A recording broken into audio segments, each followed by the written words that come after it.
తెలంగాణ భవన్లో BRS MLA Vivek Goud మాట్లాడుతున్నారు. Live చూద్దాం. మా నాయకులు అడిగితే అలాంటిది ఏమీ లేదు, మీరు అనవసరంగా దుష్ప్రచారం చేస్తున్నారు, మా పైన ఆరోపణలు చేస్తున్నారు, అది పచ్చి అబద్ధం అని చెప్పి మరి ఇరిగేషన్ శాఖ మంత్రి ఉన్నటువంటి ఉత్తమ్ కుమార్ రెడ్డి గారు ఆరోపణ చేయకుండా కాకుండా ఈ యొక్క 2 ప్రాజెక్టులని అప్పగింతకు అంటే కేఆర్ఎం కృష్ణా రివర్ మేనేజ్మెంట్ బోర్డుకి అప్పగించడానికి ఒప్పుకునేది లేదని చెప్పి డైరెక్ట్ వారు పేపర్ స్టేట్మెంటే మరి ఇవ్వడం జరిగింది. వాళ్ళే క్లియర్గా మాట్లాడి దాంట్లో స్పష్టంగా వారు దీన్ని ప్రెస్కి కూడా మరి రిలీజ్ చేయడం జరిగింది. మరి ఈరోజు ఎక్కడ పోయినారు మేము అడుగుతా ఉన్నాం. మరి ఒక ఇరిగేషన్ మినిస్టర్ గారు ఎక్కడ నిద్రపోతా ఉన్నారు, ముఖ్యమంత్రి గారు దీనిపైన ఏం సమాధానం చెప్తారు? వారి యొక్క రివ్యూ మీటింగ్లో కూడా ఇలాంటిది చేసే ప్రసక్తే లేదు, అవసరం అనుకుంటే అందరం కూడా కలిసిపోయి కేంద్రంతో పోరాడతామని చెప్పేసి ఒక మాట కూడా మన పేపర్లో చూసిన సంగతిని గుర్తు చేస్తూ ఉన్నాను. కాబట్టి ఈ యొక్క రాష్ట్ర హక్కుల గురించి తెలంగాణ అంటే వీళ్ళు కేవలం వీళ్ళు అయిపోతూ ఉన్నారు. మనకు అన్కండిషనల్గా వాళ్ళు కేవలం ఒక హక్కులని వారికి అప్పయ్యే ముందు ఇలాంటి యొక్క షరతులు లేకుండా గతంలో విధించినటువంటి ఏవైతే చాలా మటుకి మనం కండిషన్స్ పెట్టాం, అప్పుడు ఖచ్చితంగా కండిషన్స్ ఫుల్ఫిల్ చేయమని రిక్వెస్ట్ ఫైట్ చేసినాం.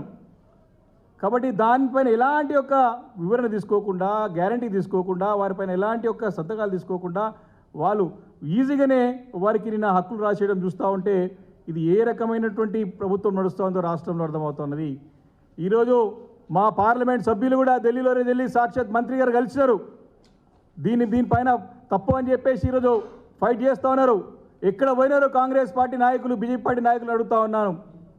ప్రజలు ఇప్పటికైనా గమనించాలి, తెలంగాణ ప్రజల యొక్క హక్కుల గురించి ఫైట్ చేసేటువంటి పార్టీ ఏకైక పార్టీ గులాబీ జెండా, అది కేవలం కేసీఆర్ గారి నాయకత్వంలో బీఆర్ఎస్ పార్టీ తప్ప ఈ వేరే పార్టీలు కాదని చెప్పేసి కూడా ఈ సందర్భంగా ప్రజలకి తెలుసుకోవాలని మనవి చేస్తూ ఉన్నాను.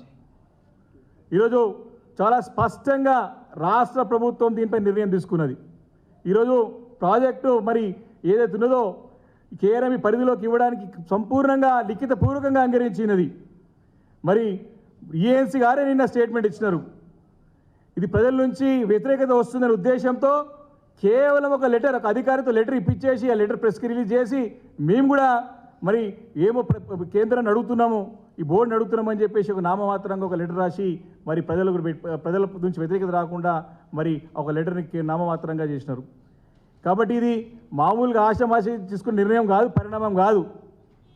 కర్ణాటక, ఆంధ్రప్రదేశ్, మరోవైపు కేంద్రం, ఈ ముగ్గురు పక్కగా వేసిన ప్లాన్లో ఈరోజు రాష్ట్ర ప్రభుత్వం, ఎందుకంటే అనుభవం లేదు వీళ్ళకి, అనుభవం లేని నాయకులు రాష్ట్రాన్ని పాలిస్తున్నారు ఈరోజు. కాబట్టి ఈ ఆ ఒక ప్లాన్లో వీళ్ళు బలైపోయినారు, ఆ ఉచ్చులో వెళ్ళిపోయినారు. వాస్తవానికి ఇక్కడ కాంగ్రెస్ పార్టీ తెలంగాణలో గెలిస్తే ఇక్కడెక్కడ ఎక్కువ పండుగ ఆంధ్రప్రదేశ్ రాష్ట్రంలో జరుపుకున్నారు నాయకులు కర్ణాటకలో జరుపుకున్నారు.